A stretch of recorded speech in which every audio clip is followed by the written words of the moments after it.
Welcome to the brand new Sunseeker 75 Sport Yacht. Now, this did start life as the 74 Sport Yacht, but they've made a number of changes to update and upgrade it. And that starts from the exterior. It's quite tucked in here, so it's not easy to see a lot of the changes, but we've got an all-new look along this side. We've got fresh glass in the top sides with a shark fin style styling feature along it. Even the air intakes have been changed. We've got more reflective elements, a bit more detail and styling. And then back at the transom here, we've got a completely new look. So there is an extra foot on the actual hull itself and a completely new deck moulding here at the stern. Now, one of the reasons for that is to give a more symmetrical look. So you used to have an offset tender garage with a small step up this side. Now they've centered the whole thing, so we've got an absolutely symmetrical look. We've still got the tender garage there, I'll show you that in a second.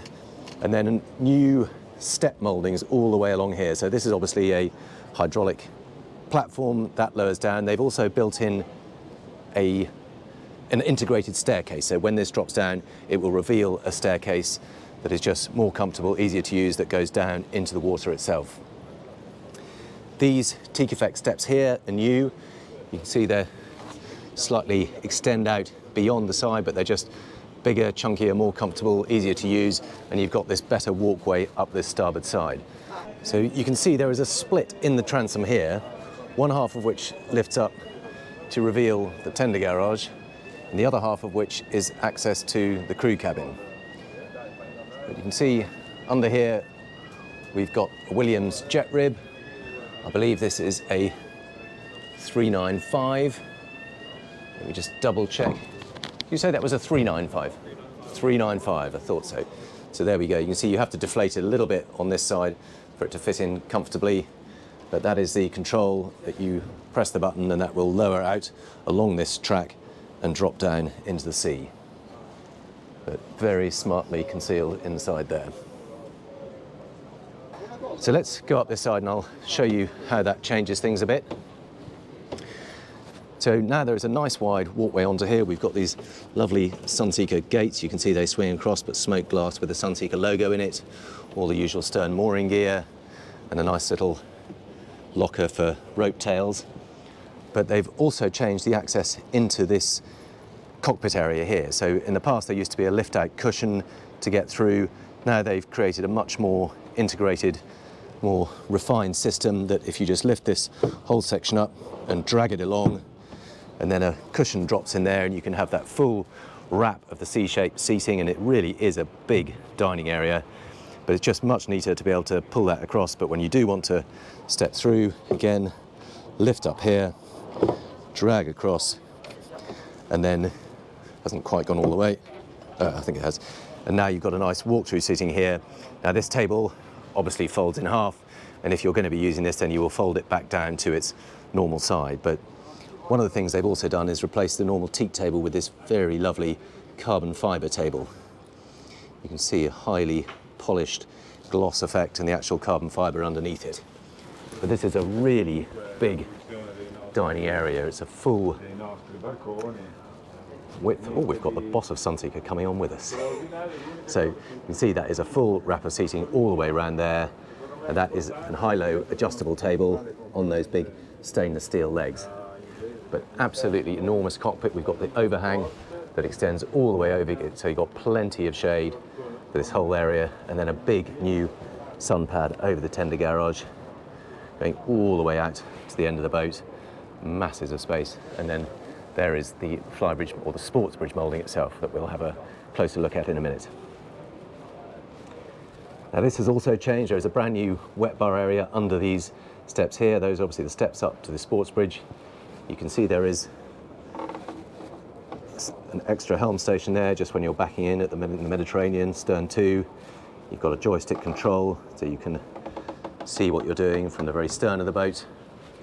And then this is the new wet bar moulding, which has a very dinky little sink, and which apparently the designer is particularly proud of because he's managed to integrate a little drain section there, which means that it keeps it nice and low profile, leaving enough space for a proper fridge underneath. So there you go, you can see full-size fridge and a little freezer on it, all integrated into that single unit. While we're here, let's have a quick scoop around the decks and then go up to the Flybridge. Now you've got wide side decks along here. They've made a slight change here too. So these styling lines that come out over the windows, they used to extend further, and while that looked great from outside, it did mean that it slightly intruded on the view out. So they cut these off a little bit shorter just to make the most of those huge glass windows. And then up to the foredeck. A really surprisingly big seating area here. Got a lovely teak table, a nice wrap of seating. You can see there is a sunshade underneath there. You lift that backrest up, you can probably get a better peek of it, but see a big full-size bimini that comes over and provides shade if it gets too hot during the midday sun. Second sun pad here. Lots of storage either side. Always useful to have storage here for fenders and covers. And then the two anchor lockers there. I'm not going to go down there because we've got this bunting up and I don't really want to accidentally pull that down, or worse, it'll fall over the front. Now you can see another big change here, and that is there used to be a 3-piece windscreen, and now they've gone for a 2-piece windscreen, and that's a small change, but it actually makes a big difference from at the helm because you just have a much less interrupted view. You've got fewer mullions to block your view forward, so small but really important change. Massive windscreen wipers either side. We'll duck under here. You come back down the other side, because on this side you also get a side door for the skipper. Really nice to be able to pop in and out immediately from the helm station. So here we've got the saloon. Now this has got this fantastic big high-low window. If I can find the right button here, I think it's this one. You can see that whole window whizzes up and down. Oh, I've got to keep my finger on it. But given that that's a big old electric motor, that's remarkably quiet. It just glides up into place. And that has an integrated sliding door on it too. So once that's fully up, you can then slide the door across and have a completely enclosed saloon. So really cool feature. The whole thing just drops away. You can see there's a sliding panel that comes across. I won't do that now actually because it's rather unnecessary at this point, but you get the process. But it opens the whole thing up, closes it off exactly as you want. And to be honest, an awful lot of the time in hot weather, you want it closed so you can take advantage of the air conditioning. But that really is one of the neatest, most discreet systems of any boat I've seen. Now the other thing to point out are these rather lovely trailing edges, these sides that provide a great deal of protection for the cockpit itself. When you're sitting at this dining table, just to have this extension here, it just keeps all the apparent wind and spray channeled further away so that you can sit here in the corner completely out of the wind in absolute comfort. Now, big informal seating area here. You can obviously use it for dining. You can see there is a really big 3-part table. Well, it's held down by magnets, but that will move across and slide back into place like that. So again, you have got a full-size table if you want to dine at it. Both of those are on electric high-lows. There's another switch that will control that, so that can lift up and down. So again, it's not just the size of the table, you can adapt it for the height as to whether you're dining at it or just using it as an occasional coffee table. And then over on the port side, there is a sidebar unit. We've got lots of storage in there. I'm sure you can have fridges and things if you want to. There's the entertainment system, and of course the high-low television that rises up and down out of there. And these are controls for both the high-low tables and the doors themselves. And then moving forward to the helm station, I love this little observation zone here. It's a small but really valuable feature. It just means that people can gather around when you are underway. You can sit next to the skipper, next to the owner, join in the whole conversation and really feel part of the action. There's another handy little storage locker in there. And look at that, that's a carbon fibre handle. These are the kind of details that Sunseeker have really been lifting in recent years. And now you can see the benefit of that two-piece windscreen. Just having the one relatively slender mullion there, and obviously the side ones, just means you have an uninterrupted view directly from the helm forward. Really useful benefit. And then overhead, because this is the short sports bridge, you do get an opening sunroof right above your head. Again, it just encourages a lovely flow of air through the cabin, makes a big difference. Here's that side door, and that is a sort of semi-powered, so you press the unlock button and that lifts the locking section, and then you can swing the door out on big pantograph hinges, and that tucks away, and then you've got easy access out onto the side deck. Again, really handy, means you can lean out, have a look either way, check what you're doing if you're coming alongside, obviously talk to your crew and enjoy extra ventilation underway. Really business-like helm station, two big Simrad screens in front of you. I like the way they've kept button controls for all the key things that you need rapid access to, the anchor, the horn, bilge pumps, windscreen wipers. There's nothing worse than having to fiddle through various screens to just turn the windscreen wipers on. Here we've obviously got controls for the two engines. We'll have a look at those in a minute, but it's twin-man engines. We've got a joystick control linked to the side pad. You've got bow and stern thrusters, but using that means you can drive the whole thing without having to worry about what your engine's doing or what your steering is doing. That will integrate all of them together and put you exactly where you want it to go. Now then, coming back down, then the stairwell down to the galley, and all the lower cabins are here. Very nice to notice you've got a wine cooler here on the way down. And then when you come down into the galley itself, now you've got a couple of different options here. You can have it open like this with the breakfast area ahead of the galley, or you can have a fourth guest cabin. I've got to say that I like it like this because it just feels a whole lot more open. We've got lots of natural light flooding down from above, and then rather than having just a single enclosed small galley here, it feels much more open, much more breathing space. Got full galley facilities around you here, oven, induction hob, sink, fridge. Fridge I think is over here. You can see we've got, and then a couple of big freezer drawers there. There's a linen cupboard back here. Let's quickly go forward. There's that lovely little breakfast area I told you about. Again, a very smart carbon fibre table with stainless steel surrounds. And then the VIP cabin is forward in the bow area. Lots of good detail going on here. We've got a nice vanity unit, cupboards on either side, all lit when you open up. Big hull windows here. Lots of space. Again, even carbon fibre detailing in that bed head. Screen in the bulkhead, and of course, ensuite bathroom. Really striking veined marble in there.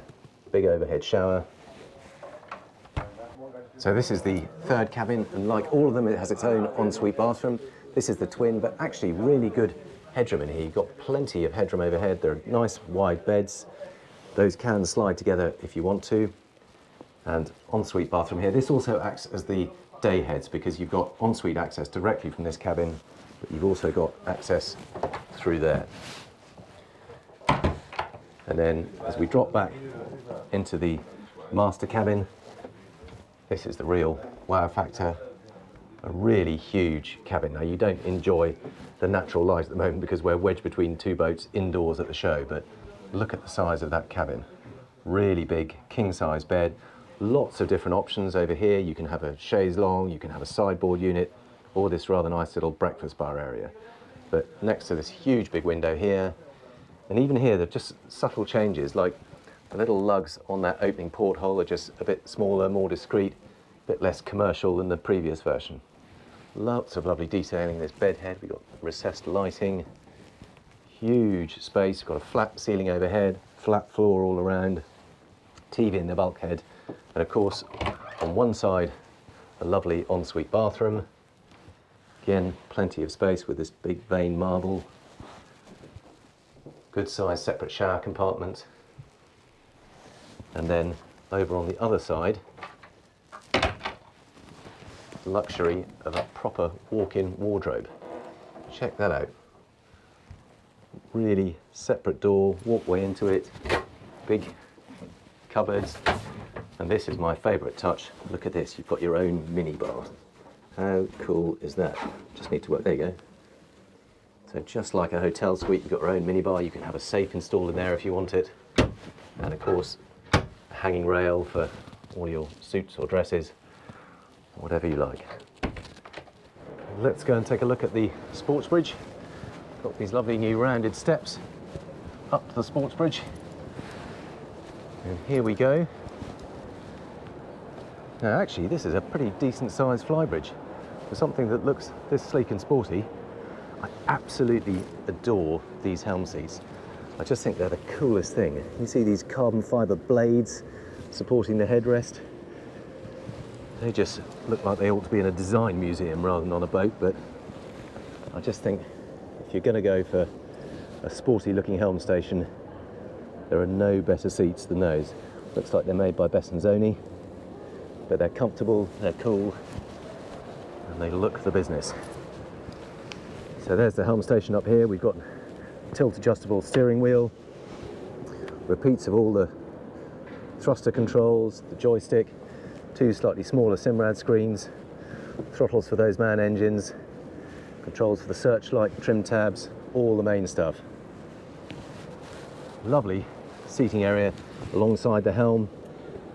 Dinky little table, again adjustable for height, but you can use that as a chaise longue sun pad or a seating area. I also like this detail. It's just a little aero screen, but it means you can push it down when you're not using it or when you're at anchor, maintain those lovely sleek lines, but if you need a bit more protection underway, you lift it up, and that just helps send the air up and over the people at the helm. There's that view down. You can see the sunroof over that lower helm and that lovely socialising area on the foredeck. And then further aft, another big seating area around here, square table, square seating all around it, lots of space, even got the gin and tonic already laid out. Tempting to help myself there.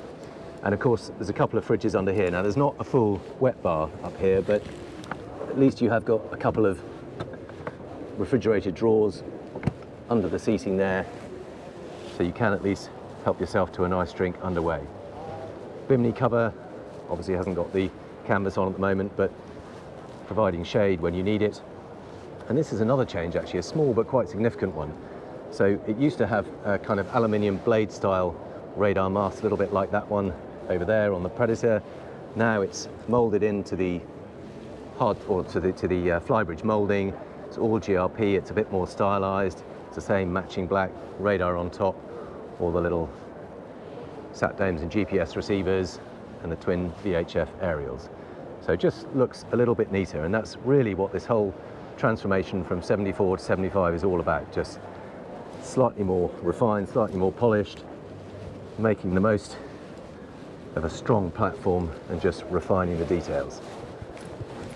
It's even under there. Look at that. Okay, that's just switching on the battery as you come in, but perfect spot for it just as you come in. And there are all controls for the garage and the platform. To access the engines, there is this hatch in the cockpit. You lift that up, drop down into the engine room, and here we can see the twin MAN V12 engines. Now, maximum of 1900 horsepower per side, gives a total of 3,800 horsepower, which will power this 75-foot boat up to a top speed of 40 knots. And that is mighty performance. I'm just trying to see, it looks like they are indeed on V-drive shafts. I can see a shaft coming out forwards and then reversing back down under the engines and out the back of the boat. Here are the Sleipner bow and stern thrusters. You can see all the hydraulics needed to power those, and having hydraulics rather than electric means that you don't have the limitations on how long you run them for. So they are more powerful, they don't overheat, and you can use them as much or as little as you need to. Just seeing if we can see any fall. We've obviously got the fire suppression system here. Huge exhausts down either side. And it looks like the generator is right back behind the starboard engine. There you go. There's the big Cummins generator. And of course, all the stern gear and steering further behind. That just leaves one more thing for me to show you, and that is the crew cabin, which you access by pressing this button here, opening this door, reasonably heavy, carefully put it in place, and then drop down into the crew cabin. Apologies for flickering, it seems to be on a slightly different setting. And there you can see we've got one bunk cabin that's kind of crisscross bunks, one over the top, one underneath, washer dryer under the bunk, and then an ensuite heads compartment.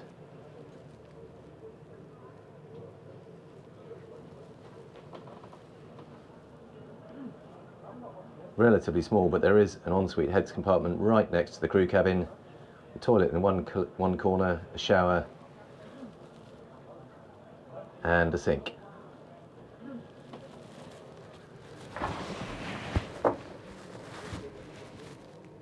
There you go, you can see you've got one bunk under there and one up top. Let's finish up here in the cockpit of the Sunseeker 75 Sport Yacht. Now, prices for this start at 3.2 million ex-VAT. This particular boat, with all the features and extra options on it, comes up to about 3.8 million pounds ex-VAT. But as you can see, there's a lot of extra detail and refinement that's gone into this. So I hope you've enjoyed the tour. Please let me know what you make about the video and the boat in particular in the comments below. Always interested to see what you think, and I look forward to seeing you on the next video.